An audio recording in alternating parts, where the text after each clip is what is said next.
Okay, hello everyone. Oh, right. So my character's idea is he is going to be an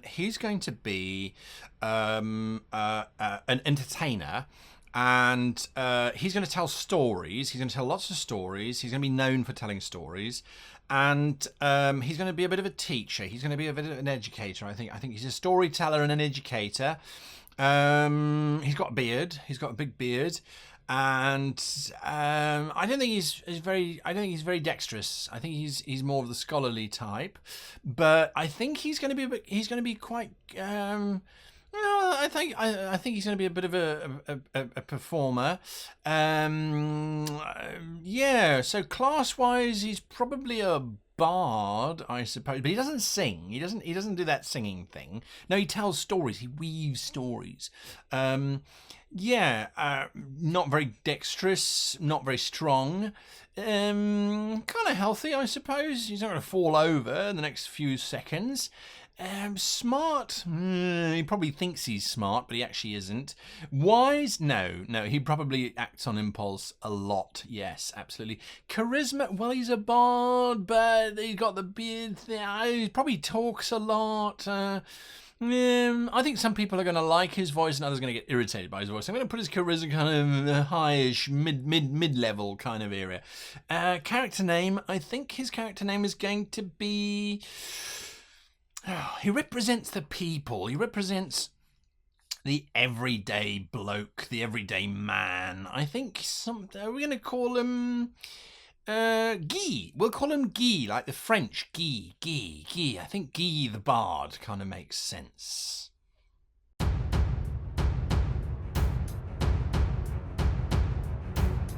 Hello and welcome to How to Be a Great Player. My name is Guy, not Guy, and today we're talking about statting out yourself.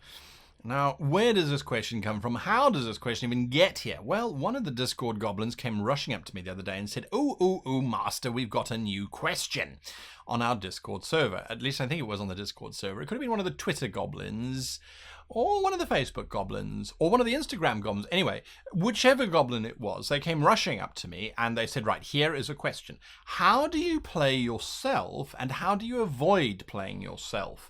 This is a very, very deep philosophical question ordinarily, but in our case, I think today, anyway, it's a question of being fun and honest with yourself. Scary stuff, I know. So, how do you go about statting out yourself? What is the process that you go through in order to say, this is who I am in the setting that I am in? Well, obviously there's lots of questions that you need to ask, and so this is how we're going to work through it. We're going to look at the system, we're going to look at the setting, we're going to look at opposites, whatever that might mean, and then we're going to look at the reality of it all. Oh, who knows, scary stuff. So let's see if I can get this to work now.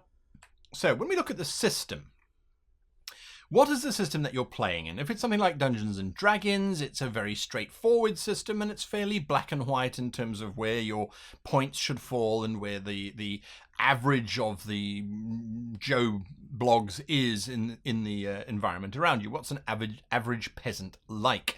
If it's Call of Cthulhu, again, you've kind of got some values to work around. If it's 40k, you've got some values to work around. So most systems have a baseline where they say the average population is at this level. Now, I feel that I should point out that at this point, we're casting ourselves as the heroes and not as the extras or the NPCs wandering around in the background, although sometimes I do suspect I'm the NPC for someone else's adventure. I'm just not entirely sure whose. Because if it is somebody else's adventure, I'd like to be the long-lived, very reliable, very well taken care of NPC, rather than the NPC who's there just to make a gory death and emphasize that the hero should continue on their journey. I'm still trying to work out where I fit in there, but we are taking for now that we are the heroes of our own story. And so we're going to go with heroic stats, thank you very much, not stats that represent us as our NPCs might be. So we look at attributes. Oftentimes you're going to have a physical attribute, you're going to have a mental attribute, and you're going to have generally a social or charismatic attribute. almost regardless of system. Usually those are the three areas. You might have a spiritual attribute or something that talks about being able to use common sense or wisdom. You might have something along those lines as well. This is where you need to really think about it and be honest with yourselves. I personally can go for a 40-minute walk and get back and go, yes, that was nice and refreshing. Give me a set of stairs to climb and I'll be pretty heavily breathing by the time we get to the top of it. I'm not active. I'm not used to running around. I would like to get there one day, but it's not happening now. So I'm being honest with myself.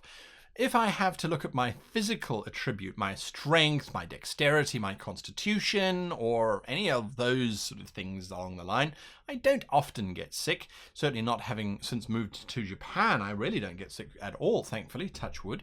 But be honest with yourself. I'm not very strong. My legs are strong because I have to carry this massive weight around all the time, but I'm not personally strong. So if I were to stat myself out, I would say I'm not even average strength, I don't think. I think lots of average male strengths would be higher than what I have. So I'm going to say that my strength is probably a 9, somewhere around there. Not a huge amount of carrying capacity, really, on that front. In terms of dexterity, can I dodge out of the way? I might be nimble inside. But outside, there's a lot of outside. So the inside can dodge out of the way like a ninja, absolutely. Can't ever hit me, no. The outside takes some time to get the message that the inside is busy moving around, and then it kind of moves around, and there's lots of there's outlying areas that take some time to get the message.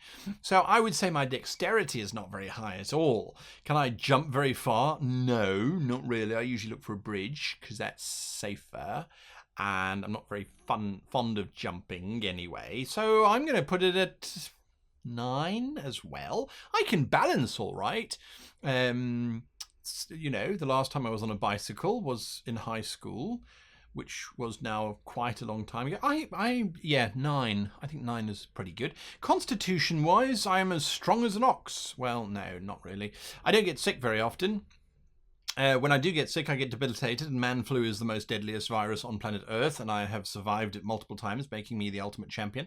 But generally speaking, yeah, I would say I have an average constitution. I don't fall over at the slightest cold or flu that's going around. My stomach is not particularly weak or upset by many things, just everything in Japan. So, I would say it's probably an 11. Let's see that. So we're now 9, 9, 11, which means currently we have a modifier of -2. Intelligence-wise, well, intelligence I've always said is, certainly in Dungeons and Dragons, it's more about one's mathematical aptitude and the ability to remember stuff and the ability to work out logical solutions to things. Yes. Well, let's just say that my solutions are creative, but not necessarily logical, and my mathematics is renowned for being rather poor. To the point that it's not actually called mathematics. It's just called, oh, look, he wrote down some numbers and then drew a pretty picture at the end. So there is that. I do have a lot of historical knowledge, which I think is fairly okay. I mean, there's some parts that I don't know, but I just make those up. But I think historians do as well. It's like, what's this for? It's for scratching their back. Oh, okay, we'll go with that, because there's no one alive who remembers what it was for. So, yeah, scratching your back. 10 years later, oh, look, here's a pamphlet on what that's for. It's actually for cleaning a horse's hooves. Well, great.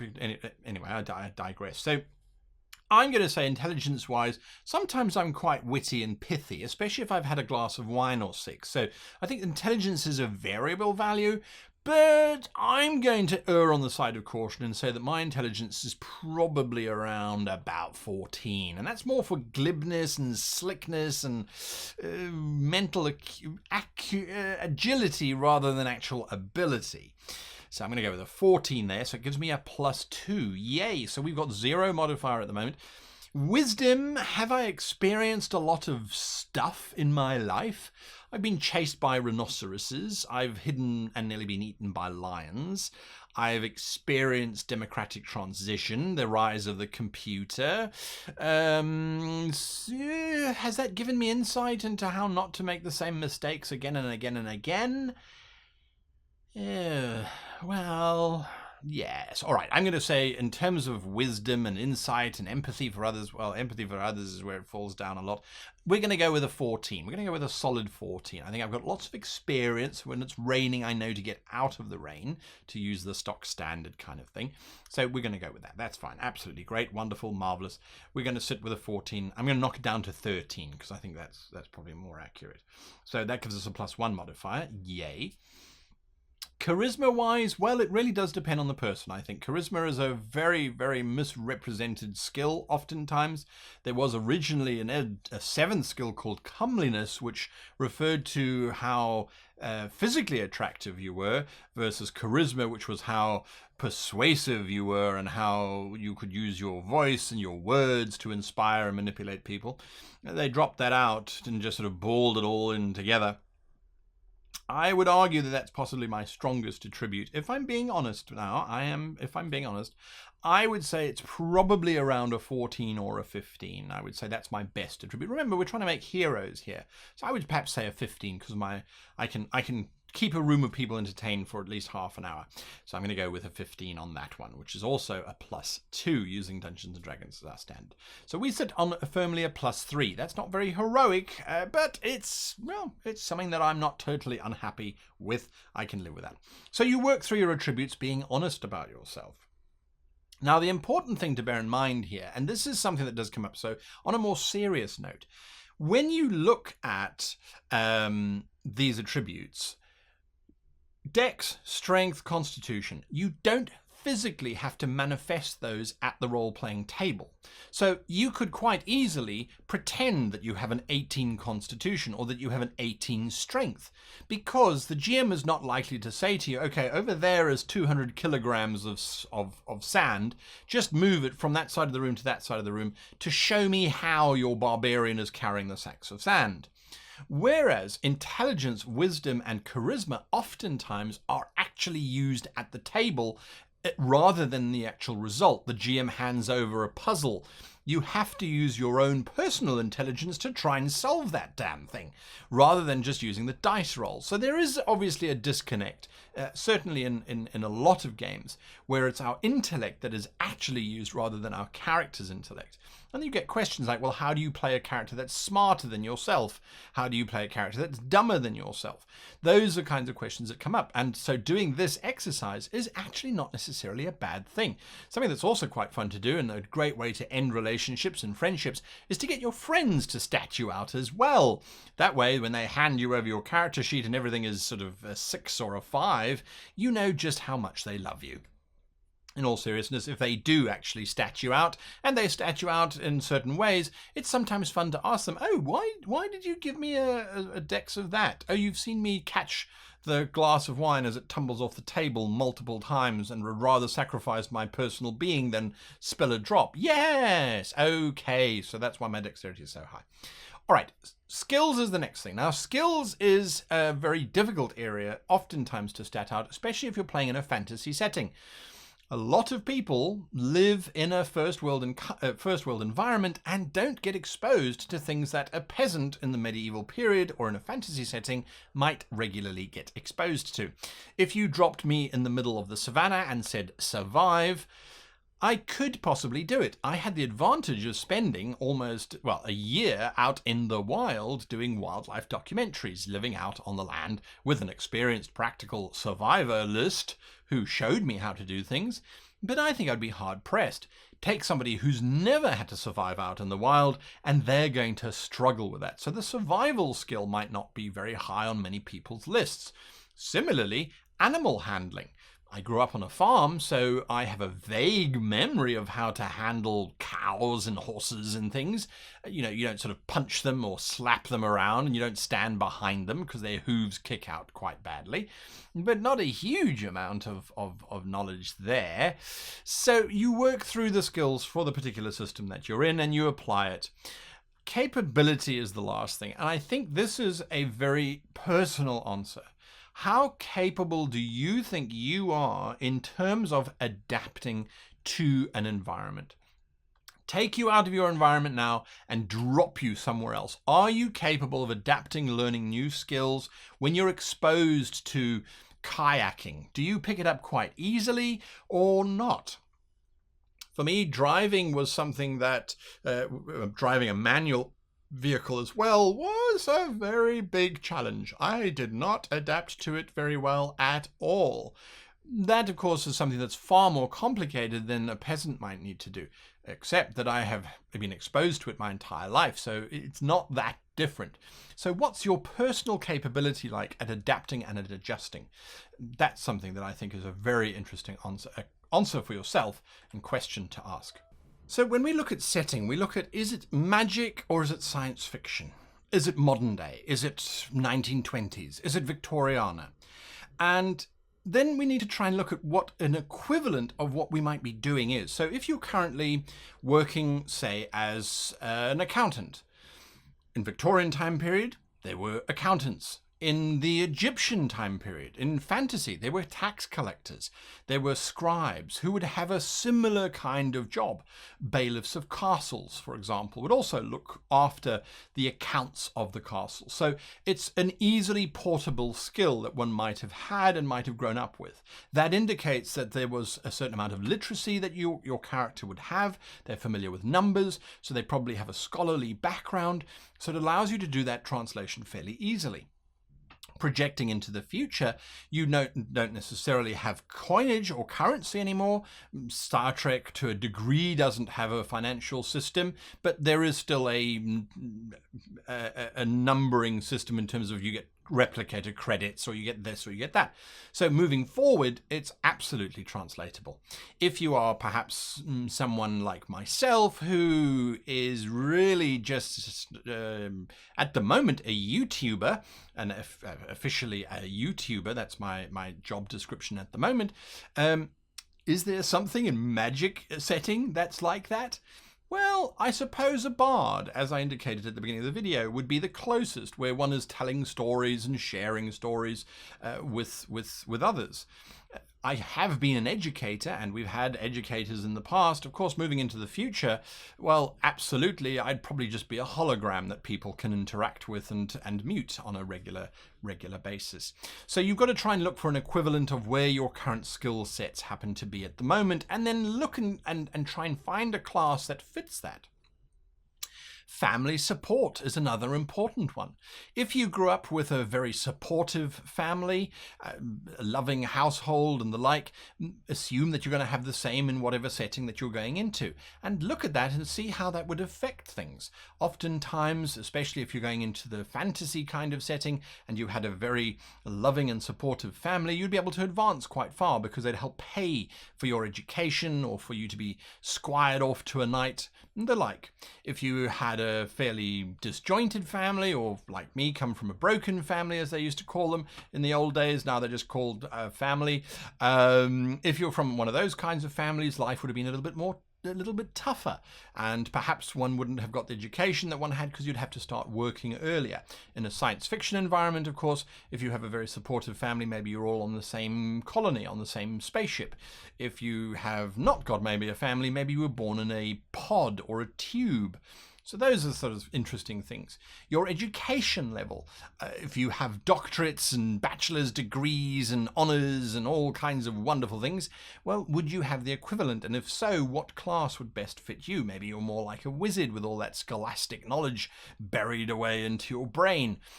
If you don't have a huge amount of education, you don't have all of those letters after your name, perhaps you're more likely to have become a field hand or a soldier in the army.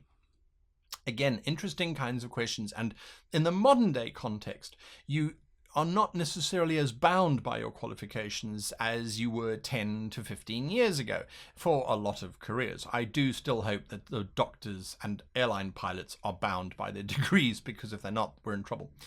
And then career options. Sometimes, and I'm going to move out a little bit here, sometimes our career options are quite different from what we might expect them to be. especially in a fantasy setting.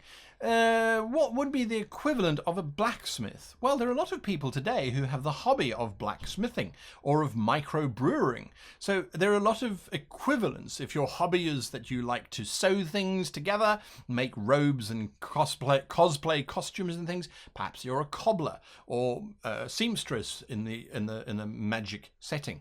In a science fiction setting, of course, then the question is, well, if you've got a hobby as a blacksmith, maybe that's what you do on the holodeck, is you have a blacksmithing space. Perhaps you fix starships, something that we don't necessarily have as a career option available to us today. So you work through the setting asking yourself, how would you necessarily fit in there? Again, for myself personally, as an entertainer, it doesn't really matter what my family support was. One would assume that, as I did in real life, as soon as you come of age, you go and travel around. You start seeing the world and living on your own, absorbing as much as you can. I don't have any kind of amazing qualifications. I studied film and television for 3 years and then taught it for 10. I don't know if that gives me any kind of extra bonus points, but well, that's pretty much it. Nothing more fancy than that. And then career options, well, a bard is available whether you're in the magic setting, in the modern day setting, or in the future. We're always going to need entertainers and educators, and I'm quite glad for that fact. Oh, I clicked somewhere else, so now these things don't work. Hang on, give me a second here. All right, good. So now we go to the opposite. And why do we go to the opposite? And the reason for that is because you need to explore your life in a what if. So when I look at myself and I go, okay, well, what if? Let's switch some events around. Why am I not active? Whereas, say, some friends of mine are hugely active and gym every day and just absolutely love it.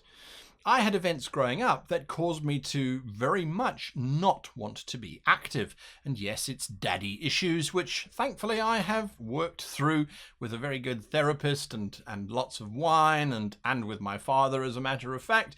But I had these issues when I was growing up, which caused me to avoid any kind of sport whatsoever.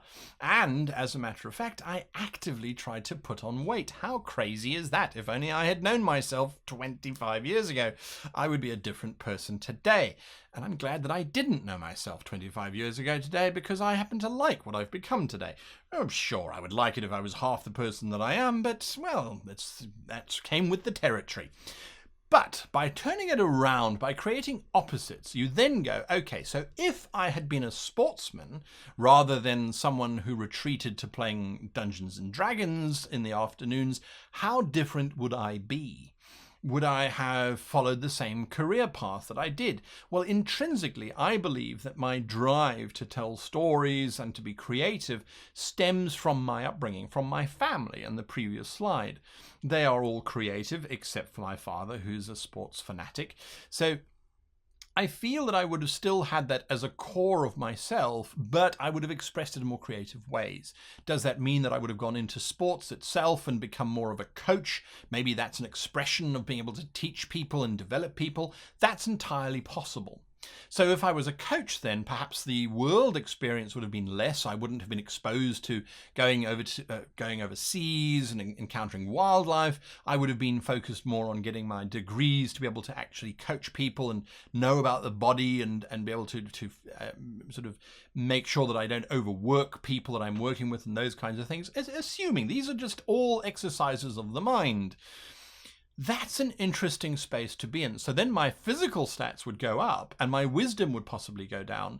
I don't think, well, would my charisma go down? I certainly think it would. One of my most defining moments, and I've spoken about on this channel before, is that when I was in grade 9, so I was about 14 at the time, I had a history teacher who took me from being someone who did not want to speak in public, someone who did not want to even open their mouths in front of their class, and completely switched me over with one sentence. And her sentence was simply that she wanted to videotape my class presentation on the Battle of Jutland.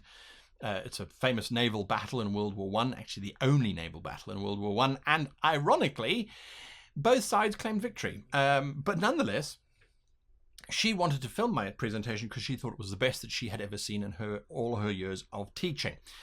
It switched me around from being an introverted, quiet, reserved little creature in front of my classmates to being the pompous, arrogant ass that I am today. And that allowed me to join YouTube, for example, go into media and have that confidence to speak in front of people.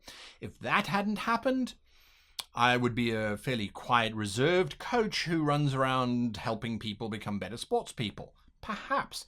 It's a very interesting space. So you're exploring events, you're switching them around, you're running these little thought experiments, you're looking at what defined you as a person. We often have moments where we look back and go, you know, if that had played out differently, I would be a very different person to the person I am today. And I think oftentimes it's worth noting, going, well, that's what could have happened. It isn't happened. So what am I going to do about it now? But we're not going to go any further on that, don't worry. Then you compare, as I have been doing. If I hadn't been exposed to that particular teacher, I wouldn't have overcome my fear of public speaking. So maybe then I wouldn't be working with teams of sportsmen. Maybe I'd be working on a one-on-one kind of basis with sportsmen. Something along those lines. I wouldn't have gone into education. That means that I wouldn't necessarily have been a bard either. Perhaps I would have moved more towards being someone who's more physical, more dexterous perhaps. Someone along those lines, rather than being the charismatic individual that I have become. Interesting idea when you look at the highlights of your life and you look at the lowlights as well. Highlights, you obviously have to say, well, what are the highlights? And I think that everyone has highlights. They might not be as high as others, but I don't think we should ever compare ourselves to others because they're not us. So how can you compare them? Anyway, that's enough for me on that one. So once we've done that, we then come through and we look at the last section, which is reality. What are the limits within the system? You can't say, okay, I'm going to be a lawyer in a fantasy setting. Generally speaking, the legal systems of fantasy settings are the lord or the sheriff is the judge, the jury, and the executioner. So being a barrister or a lawyer is unlikely to be a career choice that you would have taken if you were running around in a fantasy setting. In a science fiction setting, perhaps a lawyer or a barrister is still needed to mediate international intergalactic law. Perhaps that is something that you would have done. What are the social norms as well? In terms of social norms, I myself would have had to have been the secretive, closeted person that the law required, skulking around in the shadows. But outwardly, perhaps I would have got married and had children. That's something that certainly happened to a lot of people, even in South Africa until, and still to this day, people are averse to revealing their true sort of natures because of fear of judgment. So they put on these masks and things. What were the social norms at the time? What are the social norms in the future? In a science fiction type world, are the norms abandoned? Do they even need to exist?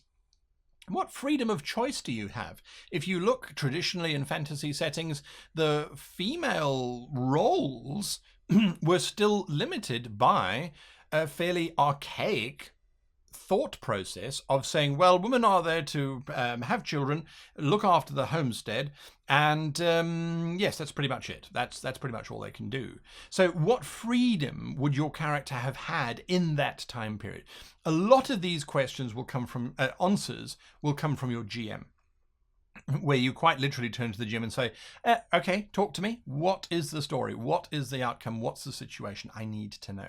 So that's something to contemplate. Then finally, you look at yourself. What is the ultimate reality for yourself? Are you someone who would go, oh, if I lived in a fantasy world and I could study magic, I would study magic. I really would. I look at myself and I go, oh, it sounds to me like that would be studying science. And although I'm interested in quantum mechanics from a story perspective, I'm not interested in the maths that would go with it. So if I was born in that period, I'd go, oh, magic's nice and all, but it's expensive to study, and you've got to actually study, and you have to care about math and numbers, and if anything, I'll become a sorcerer, so I don't have to care. But probably not a mage. No, probably not. Probably not a mage. And like I said, a bard, but not a singing bard, because I can't sing. It would be a talking, storytelling bard, which is the path of least resistance. I'm not particularly brave. I'm not brave at all, as a matter of fact. I'd be the first person to raise my hand and say I'm a coward. So, not a fighter. Not a thief. I don't like stealing from people. I feel guilty about even taking money from other people, even when they owe it to me. So, not a thief. Cleric. The gods are real in a fantasy setting.